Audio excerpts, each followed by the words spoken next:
Hello students, today in this lecture we are going to discuss friction with you. Okay? Now students, how to mark the frictional force, it is already discussed with you in the previous lecture. Okay? So students, I am starting up with friction. तो बेटा सबसे पहले देखें friction बेटा क्या होता है. बेटा डिस्कस ऑलरेडी हो चुका है फ्रिक्शन प्रीवियस लेक्चर्स में. जब फोर्सेस डिस्कस की थी आपसे तब मैंने डिस्कस किया था कि फ्रिक्शन क्या होता है और मार्क करना कैसे. एक बारी मैं ब्रीफिंग दे रहा हूं. तो फ्रिक्शन बेटा ये कांटेक्ट फोर्स है. कांटेक्ट फोर्स है which opposes the relative motion. Contact force which opposes the relative motion between the bodies when their surfaces in contact are rough. बेटा कॉन्टेक्ट सरफेसेस रफ हैं. For example let us suppose say it is the block A. The velocity of the block A is say 0. It is the block B which is placed on the surface of the block A. अब बेटा अगर कोई external agent block B के ऊपर force लगाता है towards right, तो external agent कोशिश करेगा कि ब्लॉक बी को मूव कराया जा सके टुवर्ड्स राइट. तो बेटा ये जो ब्लॉक ए है, ये ब्लॉक ए ब्लॉक बी के मोशन को रेजिस्ट करेगा. तो ब्लॉक बी के ऊपर ब्लॉक ए फ्रिक्शन लगाएगा बैकवर्ड डायरेक्शन में. अब बेटा ब्लॉक बी ब्लॉक ए के ऊपर भी फ्रिक्शन लगाएगा फॉरवर्ड डायरेक्शन में. क्लियर हो गई बात. तो बेटा जो पेयर्स में बॉडीज एग्जिस्ट कर रही हैं, दोनों बॉडीज पेयर्स में इक्वल और ऑपोजिट फ्रिक्शन लगाती हैं. क्लियर. बस ये याद रखें कि रिलेटिव मोशन को अपोज करना है. ठीक है. अब बी क्योंकि कोशिश करेगा फॉरवर्ड डायरेक्शन में मूव करने की, तो ए उसके मोशन को अपोज करेगा. मोशन को अपोज करने के लिए फ्रिक्शन बैकवर्ड डायरेक्शन में लगेगा बॉडी बी के ऊपर. बॉडी बी के ऊपर जो फ्रिक्शन लगा वो बॉडी ए ने लगाया. ठीक है. अब देखिए दोबारा से बेटा बॉडी बी अगर फॉरवर्ड डायरेक्शन में मूव करने की कोशिश करता है तो वो ये कोशिश करेगा कि बॉडी ए भी फॉरवर्ड डायरेक्शन में मूव करे. क्लियर हो गई बात. अब बेटा बॉडी बी बॉडी ए को फॉरवर्ड डायरेक्शन में मूव कराने की कोशिश करेगा तो फ्रिक्शन फिर से लगेगा. बात समझ आई. अब फ्रिक्शन लगेगा इस तरीके से कि रिलेटिव मोशन को अपोज कराया जा सके. इसलिए बेटा बी ने ए के ऊपर जो फ्रिक्शन लगाया that is in the forward direction. Simple सी बात समझ आ गई. क्लियर. कैसे मार्क करना है. 2 पॉइंट्स मार्क करेंगे बॉडीज के ऊपर, वेलोसिटीज मार्क करेंगे, रिलेटिव मोशन को अपोज करना है. रिलेटिव मोशन को अपोज करना है मतलब वेलोसिटीज को इक्वल करने की कोशिश करनी है. बात समझ आ गई. क्लियर. ओके. नाउ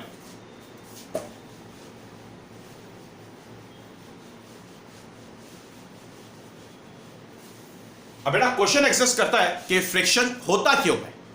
फ्रिक्शन होता क्यों है. देखिए बेटा जब सरफेसेस रफ होती हैं, let us suppose it is the block B and let us suppose it was the block A. तो बेटा ब्लॉक B जब ब्लॉक A के कांटेक्ट में आएगा, क्लियर, जैसे हमने ब्लॉक A के सरफेस पे या ब्लॉक A के ऊपर ब्लॉक B को प्लेस किया, तो बेटा ये जो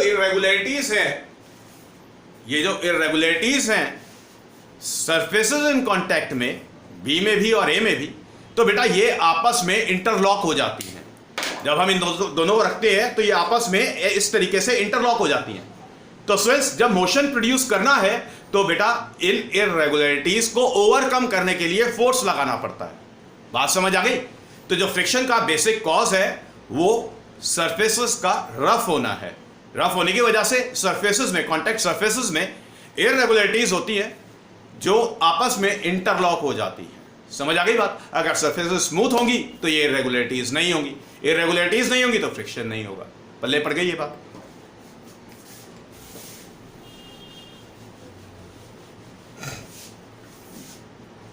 Now, friends, the types of friction. बेटा फ्रिक्शन की टाइप्स है। सबसे पहला स्टैटिक फ्रिक्शन, सेकंड एक्चुअली बेटा ये जो सेकंड है इसको लिमिटिंग फ्रिक्शन बोल रहे हैं।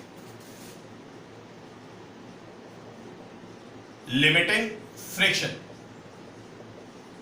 Actually limiting friction is the maximum value of the static friction, मतलब दोनों एक है। Limiting friction is the maximum value of the static friction. Clear? The third type is kinetic friction.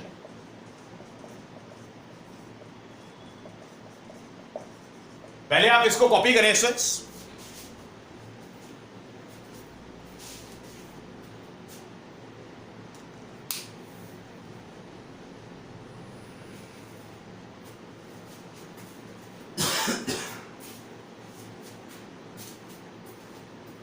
Yes sir, आप ध्यान से देखिए।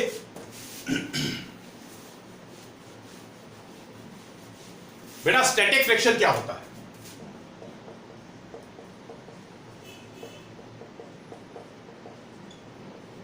स्टैटिक फ्रिक्शन क्या होता है? बेटा स्टैटिक का मतलब होता है rest.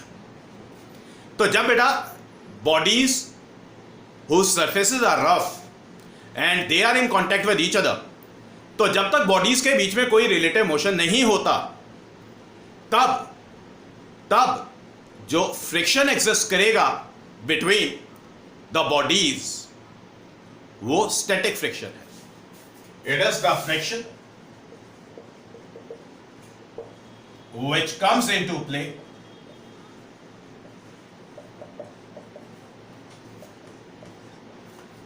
when there is no relative motion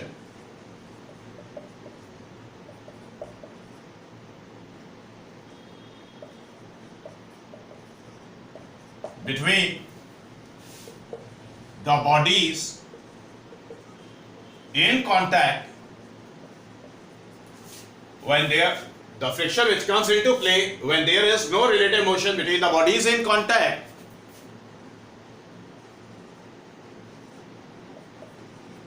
and their surfaces are rough.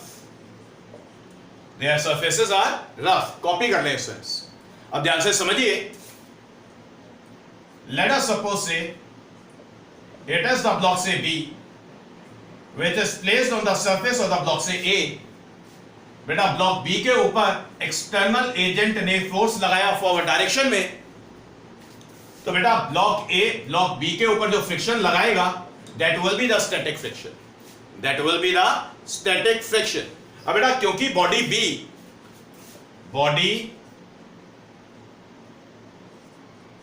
B is at rest, body B is at rest, तो बेटा acceleration of the body it will be zero. Acceleration of the body it will be zero. So since we can say that the external force minus the force of static friction, it will be mass multiplied with acceleration. The acceleration is zero. So we can say that the force of static friction it will be equals to the external force. The force of static friction is equals to the external force. तो मतलब students जब तक बेटा body B body A के respect में rest में रहेगी, move नहीं करेगी, तब बेटा जो फ्रिक्शन एग्जिस्ट करेगा वो स्टैटिक फ्रिक्शन होगा। अब क्योंकि बॉडी रेस्ट पर है, मूव नहीं कर रही है, तो एक्सेलरेशन जीरो होगा। एक्सेलरेशन जीरो होगा तो स्टूडेंट्स जब हम Newton second law of motion की इक्वेशन लिखेंगे तो external force minus the static friction it will be equal to zero. Okay, क्योंकि एक्सेलरेशन जीरो है तो static friction will come out to be equal to the external force. तो याद रखें कि स्टैटिक फ्रिक्शन हमेशा एक्सटर्नल फोर्स के equal magnitude wise होता है। इन मैग्नीट्यूड स्टैटिक फ्रिक्शन हमेशा एक्सटर्नल फोर्स के मैग्नीट्यूड के इक्वल होगा। क्लियर? जल्दी से कॉपी करें।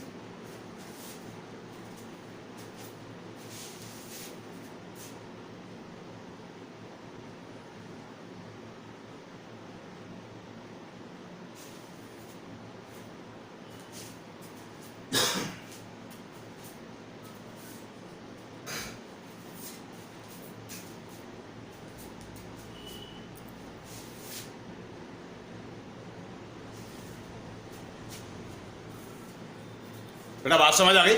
न्या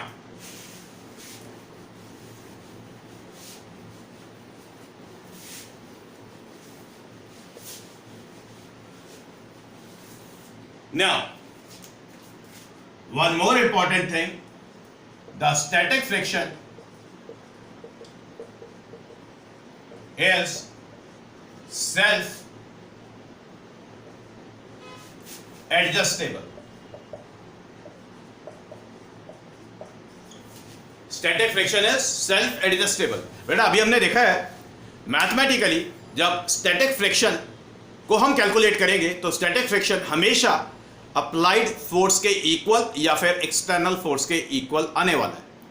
तो इसीलिए बोला जाता है स्टूडेंट्स कि static friction is the self adjustable force. मतलब स्टूडेंट्स ये अपना वैल्यू एक्सटर्नल फोर्स के अकॉर्डिंगली एडजस्ट करता है। स्टैटिक फ्रिक्शन हमेशा एक्सटर्नल फोर्स के इक्वल रहेगा, तो जब जब एक्सटर्नल फोर्स बढ़ेगा तो स्टैटिक फ्रिक्शन भी बढ़ेगा। समझ आ गई बात? ये बात समझ आ गई बेटा?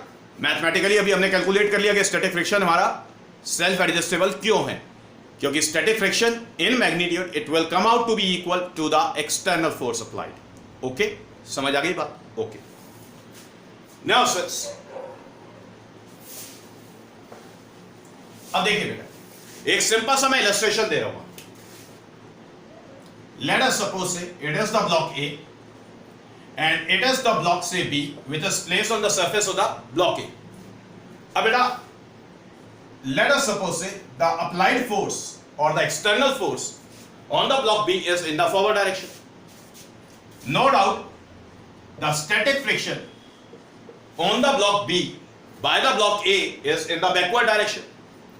बात समझ आ गई? अब बेटा एक सिचुएशन इमेजिन करते हैं।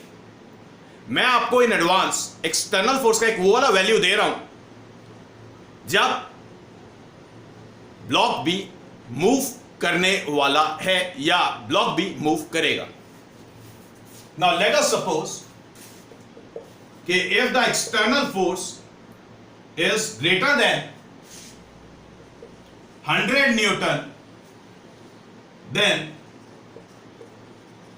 The block B moves on the surface of block A। मान लिया बेटा, ये इफ डाल दिया मैंने। मान लेते हैं कि अगर एक्सटर्नल फोर्स 100 न्यूटन से ज्यादा होगा तब ब्लॉक बी ब्लॉक ए की सरफेस से मूव करेगा। समझ आ गई ये बात? क्लियर? अब बड़े ध्यान से देखिए बेटा, अब हम एक टेबल बना लेते हैं।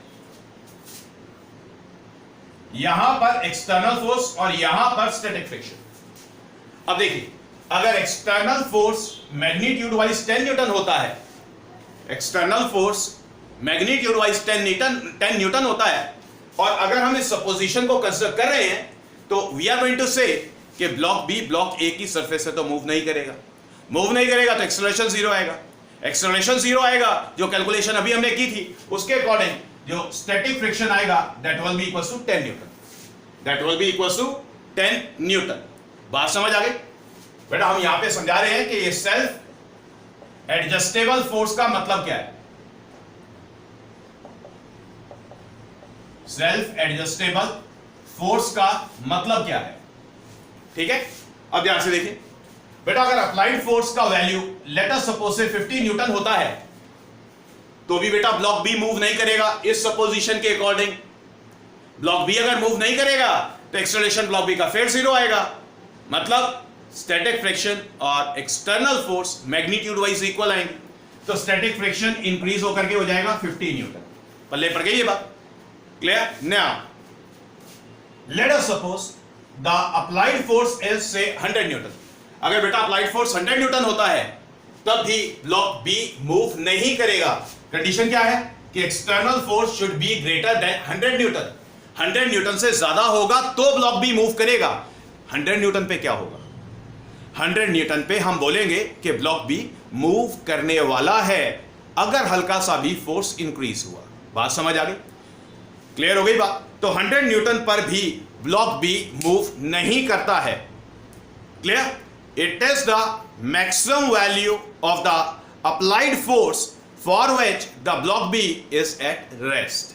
अब बेटा अगर सोचिए अप्लाइड फोर्स 100.001 न्यूटन हो जाए, 100.001 न्यूटन हो जाए, अगर अप्लाइड फोर्स 100.001 न्यूटन हो जाए तो बेटा ये अप्लाइड फोर्स तो 100 न्यूटन से बड़ा हो जाएगा। तो मतलब इतनी फोर्स पे मूव करेगा, 100 न्यूटन पे तो मूव नहीं कर रहा है, तो बेटा स्टैटिक फ्रिक्शन यहां पे कितना होगा? स्टैटिक फ्रिक्शन यहां पर 100 न्यूटन होगा। बात समझ आ गई? क्लियर हो गई बात? अब जैसे ही फोर्स बेटा 100.001 न्यूटन हो गया तो वी आर गोइंग टू से कि ब्लॉक मोशन में आ जाएगा। ब्लॉक मोशन में आ जाएगा तो बेटा हम स्टैटिक फ्रिक्शन की बात नहीं करेंगे। क्लियर हो गई बात? तो आप ध्यान से देखें, इस डिस्कशन में हमने देखा कि जैसे जैसे एक्सटर्नल फोर्स का मैग्नीट्यूड हम इंक्रीज कर रहे हैं, स्टैटिक फ्रिक्शन का मैग्नीट्यूड भी अकॉर्डिंगली इंक्रीज कर रहा है। इसलिए स्टैटिक फ्रिक्शन को हमने बोला था कि ये सेल्फ एडजस्टेबल फोर्स है, मतलब इसका वैल्यू अपने आप एक्सटर्नल फोर्स के अकॉर्डिंगली एडजस्ट हो जाएगा। स्टैटिक फ्रिक्शन हमेशा एक्सटर्नल फोर्स के मैग्नीट्यूड के इक्वल रहने वाला है। समझ आ गई बात? जल्दी से कॉपी करें।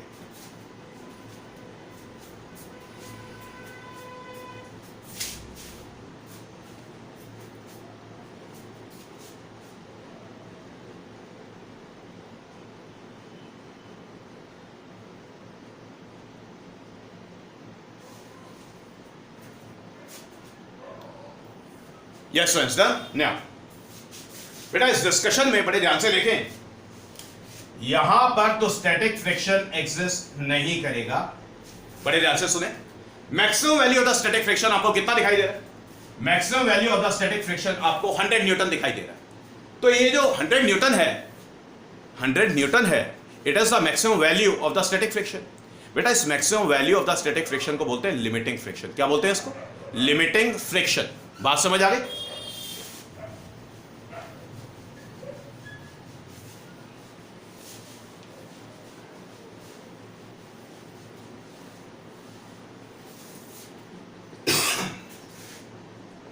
Limiting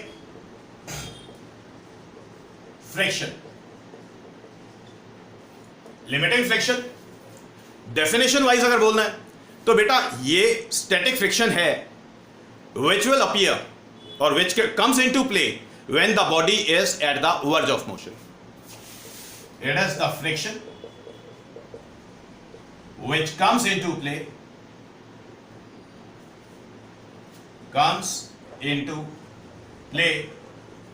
when the body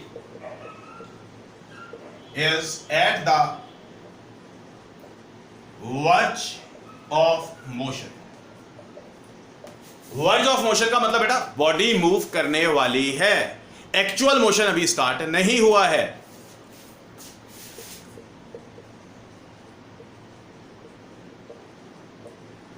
has not started yet. Actual motion has not started yet. Clear हो गई बात? तो बेटा याद रखें कि limiting friction is the maximum value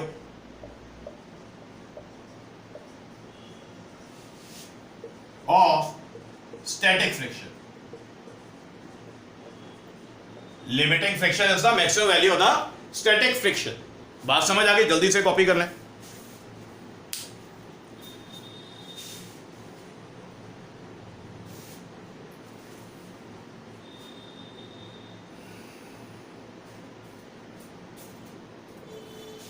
Done? Now, kinetic friction.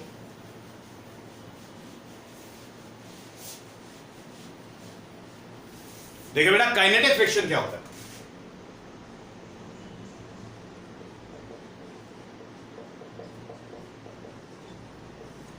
देखिए बेटा जब बॉडी, कोई भी बॉडी जो दूसरी बॉडी के कांटेक्ट में है, for example when the body B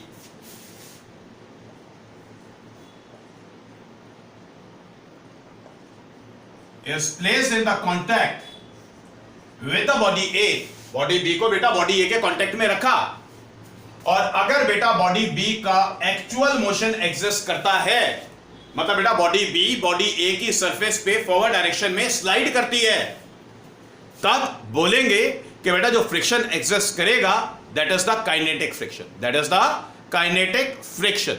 पल्ले पड़ी बात, it is the friction which comes into play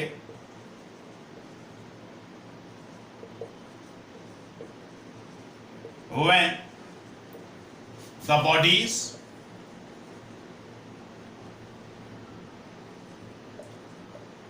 in contact with each other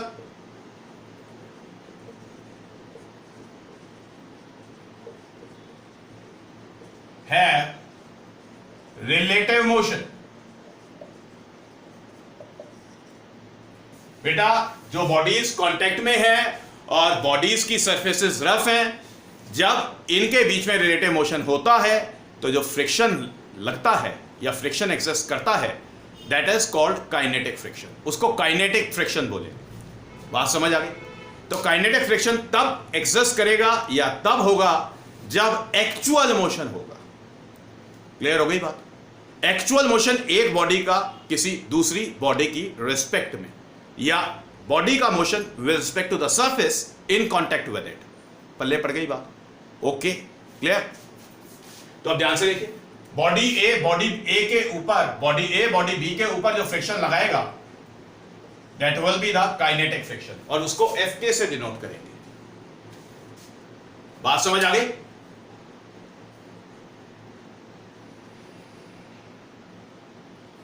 okay, जल्दी से कॉपी कर लें।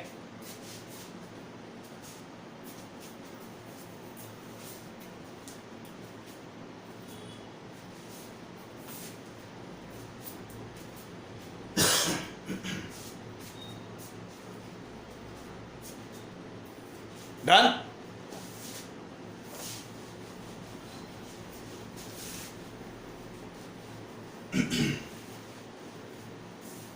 अब ध्यान से मेरी बात सुनिए। स्टूडेंट्स, जब आप न्यूमेरिकल्स में फ्रिक्शन का कॉन्सेप्ट देखेंगे तो वहां पर ये हार्डली मेंशन होगा कि स्टैटिक फ्रिक्शन है या काइनेटिक फ्रिक्शन है। ये बेटा आपको डिसाइड करना है कि स्टैटिक फ्रिक्शन है या काइनेटिक फ्रिक्शन है। तो स्टूडेंट्स, ये कैसे प्रेडिक्ट करें कि बेटा स्टैटिक फ्रिक्शन यूज होगा या काइनेटिक फ्रिक्शन यूज होगा? इसके लिए स्टूडेंट्स मैं आपको एक लॉगरिथम दे रहा हूं, ठीक है? उस लॉगरिथम के अकॉर्डिंगली काम करें तो आप आसानी से फ्रैक्शन के न्यूमेरिकल्स को क्रैक कर पाएंगे और कोई गलती भी नहीं हो, ठीक है? तो स्टूडेंट्स, उस लॉगरिथम से पहले सबसे पहले एक इंपॉर्टेंट लॉ है फ्रिक्शन का, पहले उसको डिस्कस कर लेते हैं। पहले बात करते हैं laws of friction. Laws of friction, first law, बेटा जो फ्रिक्शनल फोर्स होती है वो हमेशा एरिया ऑफ कांटेक्ट पर, या हमेशा वर्ड हटा लेते हैं, जो फ्रिक्शनल फोर्स होता है वो कभी भी एरिया ऑफ कांटेक्ट पर डिपेंड नहीं करता है, ठीक है? तो पहली बात, friction does not depends on the area of contact. Friction does not depends on the area of contact. Clear? Area of contact between the surface, between the bodies. Okay? जिनके बीच में फ्रिक्शन की बात होगी। दूसरी बात, friction is directly proportional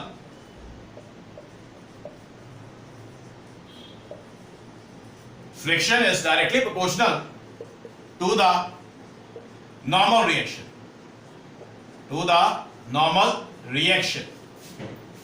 okay, अब ध्यान से देखिए, लेट अस सपोज से बेटा ये कोई भी सरफेस है, इस सरफेस के ऊपर हमने ब्लॉक ए को प्लेस किया, सरफेस है, ब्लॉक ए को सरफेस के ऊपर प्लेस किया, कॉन्टेक्ट्स आर रफ। तो बेटा जो फोर्सेस लगेंगी बॉडी ए के ऊपर, normal reaction an upward direction में, वेट mg डाउनवर्ड डायरेक्शन में, वेट mg लग रहा है डाउनवर्ड डायरेक्शन में, नॉर्मल रिएक्शन लग रहा है एन अपवर्ड डायरेक्शन में। let us suppose say the external force is applied in this forward direction. Clear? तो बेटा जो फ्रिक्शन लगेगा that will be in the backward direction. अब बेटा फ्रिक्शन स्टैटिक है, लिमिटिंग है, काइनेटिक है, इसकी बात अभी थोड़ी देर में करेंगे. फ्रिक्शन तो लगेगा बैकवर्ड डायरेक्शन में. बात समझ आ गई? अब बेटा लॉ क्या कहता है? लॉ कहता है कि ये जो फोर्स ऑफ फ्रिक्शन है, ये जो फ्रिक्शन है, ये जो कॉन्टैक्ट फोर्स है, ये बेटा बॉडी के मास पर डिपेंड नहीं करेगी, बॉडी के वेट पर डिपेंड नहीं करेगी, ये डिपेंड करेगी नॉर्मल रिएक्शन पे. बात समझ आ गई? तो स्टूडेंट्स से small f be the magnitude of the friction, the small f is directly proportional to the normal reaction n. Friction is directly proportional to the normal reaction n. Now to remove this proportionality sign, we have to put the proportionality constant, and the proportionality constant which we are using, the proportionality constant which we are using is say mu. This mu is the proportionality constant. This mu is the proportionality constant. Okay? अब ये mu क्या करता है? इस mu को बोलते हैं coefficient of friction. क्या बोलते हैं इसको? Mu is called coefficient of friction. Where this mu is called coefficient of friction. Mu is called coefficient of friction. Copy करें.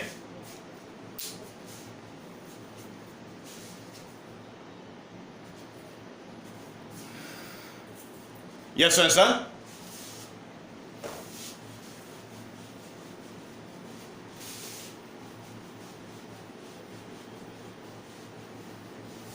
तो अब बेटा ये जो कोफिशिएंट ऑफ फ्रिक्शन है, ये डिटरमाइन करता है कि बेटा जो बॉडीज आपस में कांटेक्ट में हैं, उनकी कांटेक्ट सरफेसेस में इररेगुलरिटीज का डिग्री कितना ज़्यादा है या कितना कम है.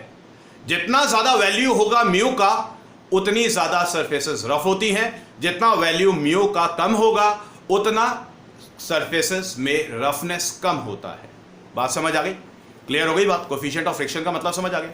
अब बेटा न्यूमेरिकल्स में आपको म्यू की दो वैल्यूज दी जाती हैं. Mu S stands for coefficient of static friction. Mu K refers to coefficient of kinetic friction. बात समझ आ गई? Mu S refers to coefficient of static friction. Mu K refers to coefficient of kinetic friction.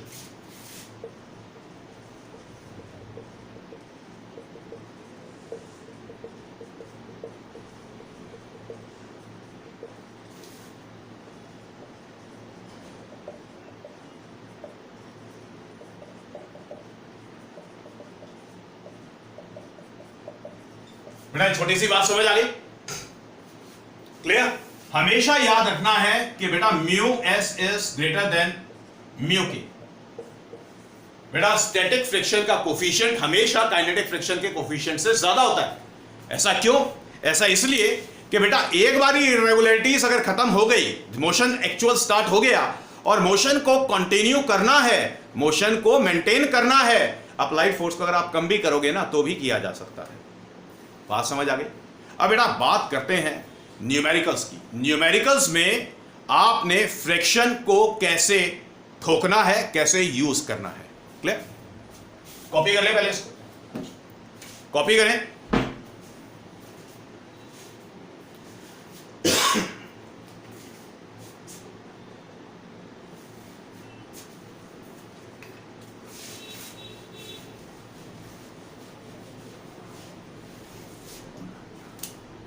Now, how to use the concept of friction in numericals? Numericals में कैसे करना है? ध्यान से मेरी बात सुने. स्टेप 1, सबसे पहले तो बेटा जब मैंने आपको how to use Newton second law of motion दिया था, कुछ स्टेप्स दिए थे आपको, 6 स्टेप्स दिए थे करने के लिए. ठीक है? तो सबसे पहले तो फर्स्ट स्टेप करेंगे आप. फर्स्ट स्टेप में let us suppose it is the first step. The body is placed on the rough surface. First of all, we are going to mark the weight of the body, then the normal reaction. Let us suppose say Fa is the external force or the applied force, is the external force or the applied force on the body, and let us suppose say F is the friction. F is the friction. Clear? जब हम बेटा बात करेंगे Fs की तो बात करेंगे static friction की,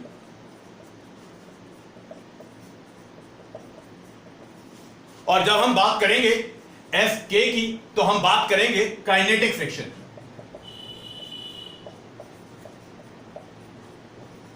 अब ये कैसे पता लगेगा कि बेटा स्टैटिक फ्रिक्शन यूज होगा या काइनेटिक फ्रिक्शन यूज होगा?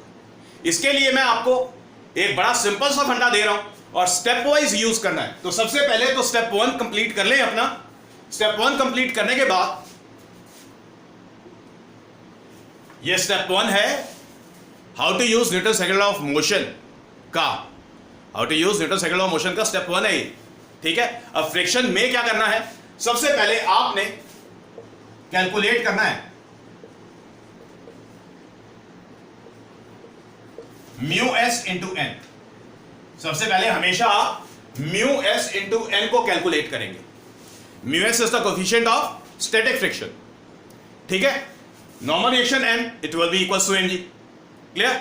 और जो भी कंडीशन होगी उसके अंदर आप नॉर्मल रिएक्शन अकॉर्डिंगली कैलकुलेट कर लेंगे। वो जो 6th पॉइंट था Newton second law of motion को यूज कैसे करना है वहां से मिल जाएगा। तो सबसे पहले आपने क्या करना है, हमेशा mu S into N calculate करना है। अगर बेटा डाटा में न्यूमेरिकल्स में म्यू एस और म्यू के बारे में बात ना हो तो म्यू की बात होगी, कोफिशिएंट ऑफ फ्रिक्शन की बात होगी। आपने हमेशा coefficient of friction multiplied with normal reaction calculate करना है, ये प्राइमरी स्टेप है। अब क्या करेंगे आप, अब दो बातें स्टेप सेकंड में। अब आप कंपेयर करेंगे, compare mu S into N with the magnitude of the applied force. बेटा ये जो वैल्यू आपने कैलकुलेट कर ली है, इस वैल्यू को अप्लाइड फोर्स के या पुलिंग फोर्स के मैग्नीट्यूड के साथ कंपेयर करेंगे। बात समझ आ गई? ये बात समझ आ गई ना? अब बेटा स्टेप थर्ड में देखें, अगर if this mu s into n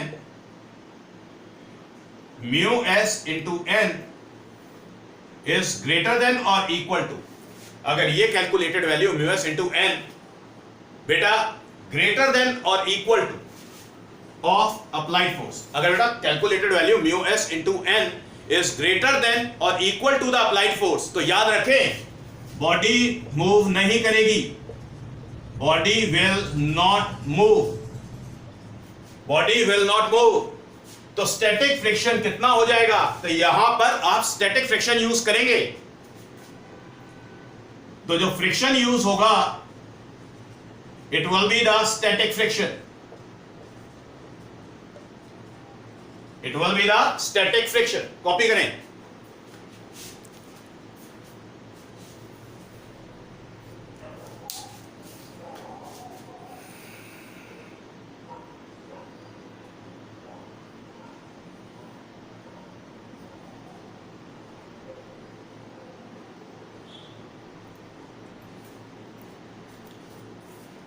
यहां तक बात समझ आ गई? अब ध्यान से सुने,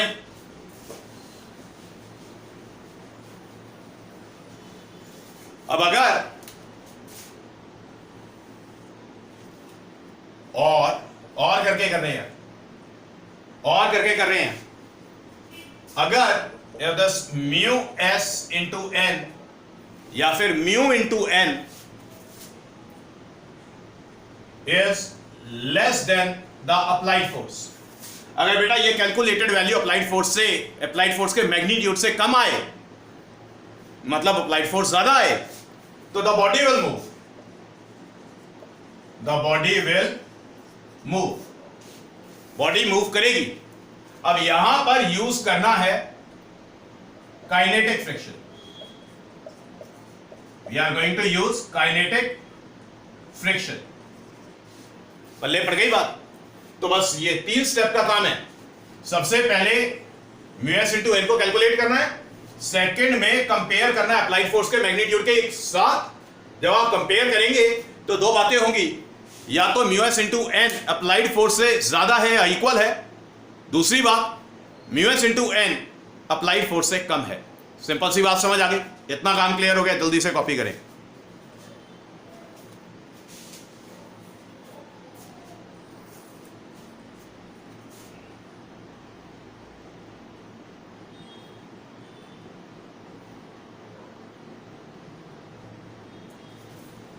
यस फ्रेंड्स, बात समझ आ गई? तो फ्रेंड्स बाकी करेंगे नेक्स्ट लेक्चर में, आज इतना ही करते हैं। तो बेटा आप न्यूमेरिकल्स को ट्राई करें, फ्रिक्शन के न्यूमेरिकल्स को ट्राई करें। आप यूज बेटा Newton second law of motion, how to use Newton second law of motion में जो मैंने आपको 6 पॉइंट्स दिए थे, वो 6 पॉइंट्स तो यूज होंगे ही होंगे, उनके साथ जब लास्ट स्टेप में आप कैलकुलेशंस देंगे तो इसको भी कंसिडर करना है। ठीक है? Okay, this is all for today, the rest we will discuss in the next lecture.